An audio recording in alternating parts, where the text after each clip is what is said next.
베레시트 에클레시아입니다. 신앙으로 읽는 세상 11번째 시간입니다. 오늘 여러분들과 나눌 주제는 14만 4천 명만 구원받는다고 라는 주제입니다. 이 계시록은 참 탈도 많고 여러 가지 오해와 문제를 많이 낳고 있는 성경 전서 중에 하나입니다. 특히 이 계시록 때문에 대한민국에서는 수많은 개신교 이단들이 탄생을 하고 있는 것이 부정할 수 없는 현실입니다. 여러분들에게 전도자가 다시 한번 말씀을 드리지만 성경은 처음부터 끝까지 다 어떤 형태를 빌어서 기록되어 있냐면 비유와 은유의 형태로 기록되어 있다고 했습니다. 대부분이 창세기부터 계시록까지 뭐 전승이나 아니면은 어떤 신화나 혹은 문학적 작품의 형태를 띠고 있는 것이 성경의 특징입니다. 그럼 왜 그렇게 하나님께서 기록을 하셨느냐? 그 이유는 아래 것 차원으로 우리에게 넘겨주시기 위함이었어요. 만약에 하늘 언어, 그러니까 하늘 언어라고 하는 것은 진리, 복음을 뜻하잖아요. 그죠? 그 하늘 언어로 진리, 복음을 직접적으로 인간의 언어로 만약에 기록을 해버리면 더 못 알아먹어요. 절대 못 알아먹습니다. 지금 이렇게 전승이나 혹은 뭐라고 해도 갑자기 까먹었습니다. 신화나 혹은 문학적 작품의 형식을 빌어서 설명하는데도 대부분의 사람들이 못 알아먹잖아요. 그죠? 여전히 이 문자 성경을 하나님의 말씀이라고 자기네들 스스로 우기면서 눈에 보이는 문자 그대로 읽고 믿고 있는 것이 현실이란 말이에요. 그러니까 그러다 보면 오해가 날 수밖에 없고 100% 율법주의나 세대주의, 은사주의, 신비주의, 기복주의로 넘어갈 수밖에 없단 말이죠. 그런데 그럼에도 불구하고 하나님께서 이 문자 성경을 그렇게 문학 작품의 형식을 빌린 비유로 어떤 신화나 아니면은 전승을 기반으로 하는 비유로 기록하신 이유는 말씀의 모형인 예수가 그 제자들에게 얘기했듯이 들을 귀가 있는 자만 들으라고, 읽을 눈이 있는 자만 읽으라고, 그리고 대부분의 사람들은 죄다다다 걸려 넘어지라고 일부러 그렇게 기록을 했단 말이죠. 그런데 예외 없이 지금 대부분이 다 그렇게 걸려 넘어지고 있잖아요. 이 문자 성경을 눈에 보이는 문자 그대로 읽고 믿어버리니까. 그리고 가장 심한 그 성경 전서 중에 하나가 계시록이라고 하는 거. 이것을 염두에 두고 여러분들은 성경을 읽으셔야 함을 다시 한번 정확하게 이해하고 아셨으면 합니다. 계시록도 마찬가지로 처음부터 끝까지 비유로 기록이 돼 있어요. 그렇기 때문에 그것을 눈에 보이는 문자 그대로 읽고 믿어버리면 이해가 안 되고 풀이가 안 되고 설사 푼다고 할지라도 신천지 이단처럼 예를 들면 엉뚱하게 풀어버린단 말이죠. 14만 4천 명만 구원받는다. 그것은 성경을 문자 그대로 읽고 믿는 거잖아요. 거기에 14만 4천 명이라고 되어 있으니까. 그죠? 근데 뭐라고 말씀드렸습니까? 성경전서 66권 중에 하나님의 말씀 진리 복음은 창세기 1장 1절이라고 돼 있어요. 제가 분명히 말씀드렸어요. 그죠? 근데 창세기 1장 1절 어디에도 전능자 하나님께서 당신을 드러내고 나타내기 위해 딱 이 지구상에서 14만 4천 명만 택했다고 하시는 말씀은 없어요. 다시 한번 창세기 1장 1절을 풀어드리면 전지전능하신 호데우스 신 말씀으로서의 하나님께서 당신을 드러내고 나타내기 위해 사람을 택하사 그들의 머리가 되셨고 사람을 말씀 그리스도를 머리로 하는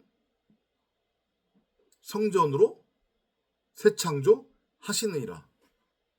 말씀의 모형인 예수의 증언처럼 물론 구원받을 자는 거의 없어요.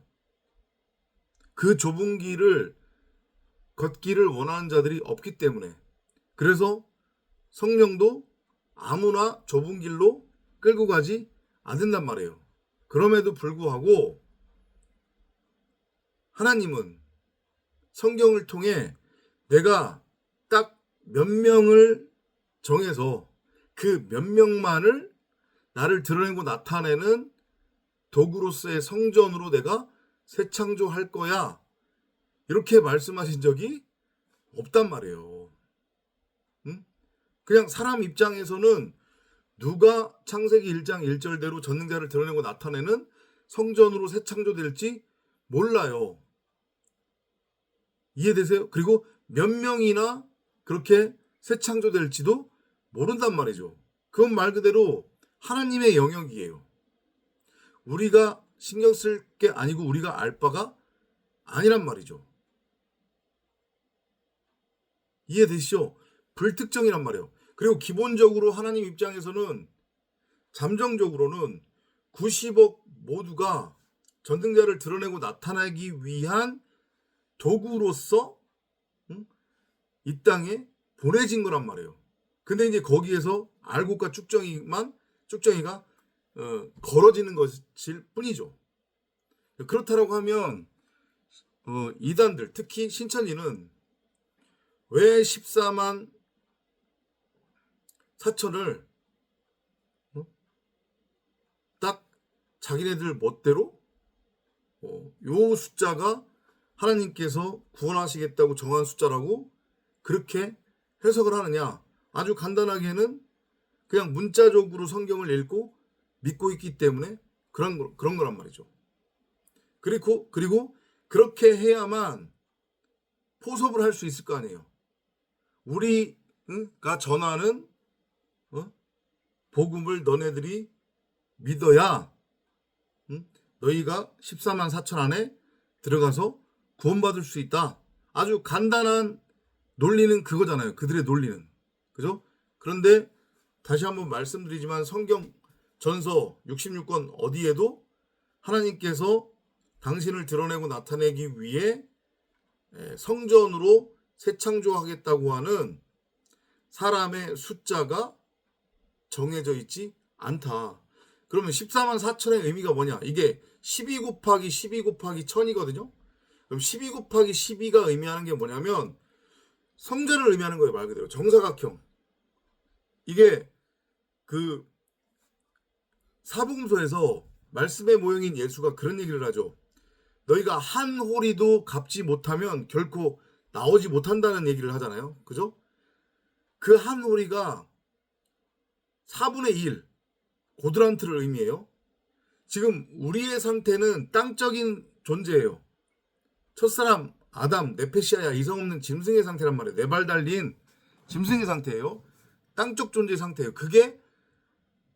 그것을 굳이 숫자로 표현하자고 하면 3이에요. 그래서 하나 둘 셋 이게 지금 현재 우리의 상태예요. 지금 정사각형 성경은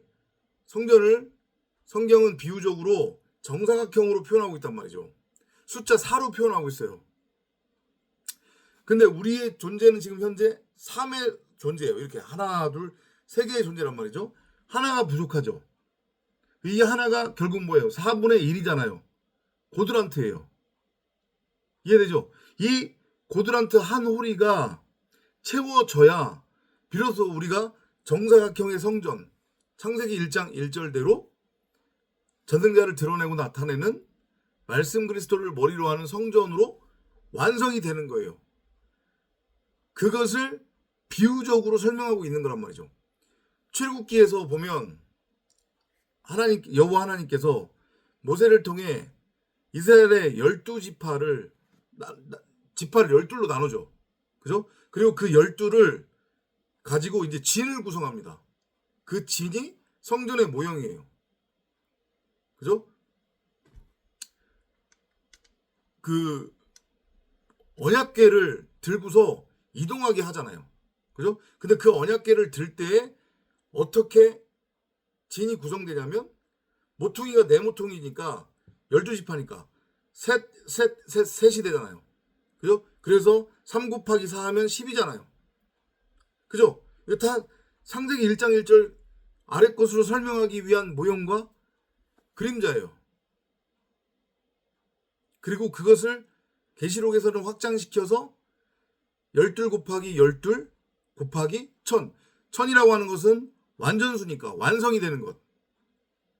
그래서 너희가 성전으로 완성이 되어야만, 창세기 1장 1절대로 성전으로 완성되어야만 그게 구원이다. 왜냐하면 창세기 1장 1절이 구원에 대한 내용이라고 제가 계속해서 설명을 드렸잖아요. 이해돼요?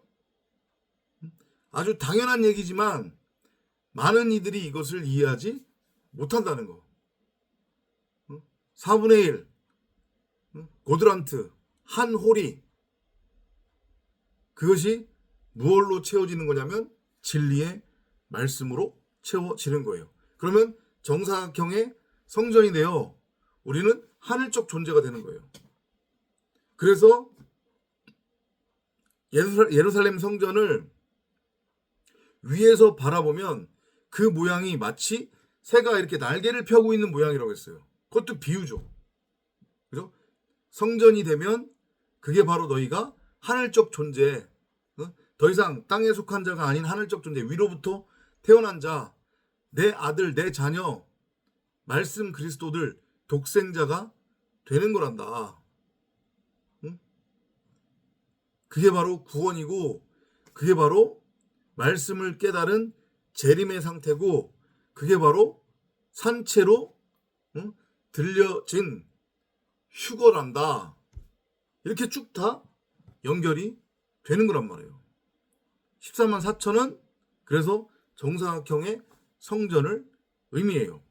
여러분 누구죠? 갑자기 생각이 나. 베드로가 그물을 던졌잖아요.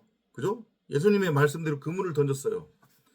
그래서 그물을 이제 끄집어 올렸어요. 끄집어 올려가지고 그물이 찢어질 정도로 고기가 많이 잡혔잖아요. 그래서 그걸 간신히 끌어올려가지고 이제 육지로 가져가가지고 세봤어요. 그랬더니 몇 마리가 나왔어요. 하필이면 153, 153마리가 나왔죠. 그죠? 그것도 괜히 그렇게 거기에 그냥 153이라고 기록한 게 아니에요. 그 고대의 계산법에 따르자고 하면 고다의 그 계산법까지는 아닌데 하여튼 여러분들이 더 정확하게 한번 알아보십시오. 그 153이라고 하는 숫자가 의미하는 게 뭐냐면 성전의 넓이에요. 성전의 넓이를 재면 153이 나온단 말이에요. 이해돼요? 같은 맥락이잖아요. 말씀의 모형인 예수가 제자들을 선택할 때에 하필이면 대부분이 다 어부를 선택했다고 했어요. 그죠? 여러분들 다 내용 아시잖아요. 그죠? 그러면서 뭐라고 얘기하냐면 너희가 이전까지는 물고기를 낚는 어부였지만 이제 이후로는 사람을 낚는 어부가 되리라. 뭘 가지고? 말씀이라고 하는 그물을 가지고 이 눈에 보이는 이 세상은 전부고 진짜가 아니라고 성경은 분명히 증언을 하고 있고 여기는 가상현실이라고 했습니다. 아래 것으로 우리에게 주어진 가상현실이에요. 위의 것을 하나님 나라를 설명하기 위한 그리고 그러면서 여기를 뭐라고 표현하고 있냐면 저주의 바다라고 표현하고 있단 말이에요. 구원이라고 하는 것은 그 저주의 바다에서 율법의 왕노릇하며 율법의 종노릇하며 허우적거리고 있는 부정한 존재로서의 물고기인 나를 말씀이라고 하는 그물로 건져내어 다나토스로 죽여 새로운 창조물 새하늘과 새 땅 창세기 1장 1절대로 전능자를 드러내고 나타내는 말하는 성전으로 새 창조하는 것이란 말이죠. 그게 구원이에요. 그것을 모형적으로 설명하는 게 너희가 이제 이후로는 말씀이라고 하는 그물을 가지고 저주의 바다에서 부정한 짐승으로 살아가고 있는 율법은 부정한 거라고 그랬으니까 그죠? 부정한 짐승으로 살아가고 있는 물고기들을 건져내어 그들을 나를 드러내고 나타내는 말씀 그리스도라고 하는 성전으로 새 창조 되게끔 나에게 인도하는 그러한 사람을 낚는 업으로 내가 만들 거다, 세울 거다 이 얘기예요. 다 같은 맥락으로 쭉 다 연결되잖아요. 결국은 창세기 1장 1절을 설명하는 거. 그게 구원이라고 했으니까. 이제 좀 이해가 되시나요? 14만 4천의 의미. 왜 하필이면 그물에 153마리의 물고기가 잡혔을까? 우리는 한 홀이 그 4분의 1 고드란트를 반드시 채워야 돼요. 한 홀이도 갚지 못하면 결코 나오지 못한다는 거. 그래야만 나의 진정한 이웃, 나의 형제인 말씀으로서의 하나님 그리스도와 화해가 이루어져서 화평이 이루어져서 내가 정사각형의 성전이 되어 새하늘과 새 땅으로 완성이 된다. 그것이 바로 구원이다. 이것을 깨닫는 여러분이 되시기를 바랍니다. 마찬가지로 이 영상 여기저기 많이 퍼날려 주시고 그리고 공유해 주시고 구독과 좋아요는 큰 힘이 됩니다. 저와 저희 가족과 저희 커뮤니티를 위해서 지속적으로 기도도 부탁드리겠고요. 원래는 10월 20일에 예약을 잡아놨었는데 부랴부랴 오늘 일주일을 앞당겨서 10월 13일로 예약을 바꿨습니다. 그래서 10월 13일부터 부천 순천향대학교 병원에서 이제 항암 진료를 시작합니다. 빨리 시작해야 될 것 같아가지고요.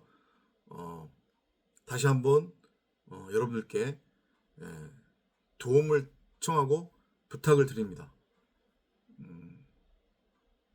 마음에 감동이 있고 감사가 있으신 분들은 일주일에 10,000원씩 연보 헌금을 부탁드리고 조금 더 여러분들이 여유가 있으시다고 하면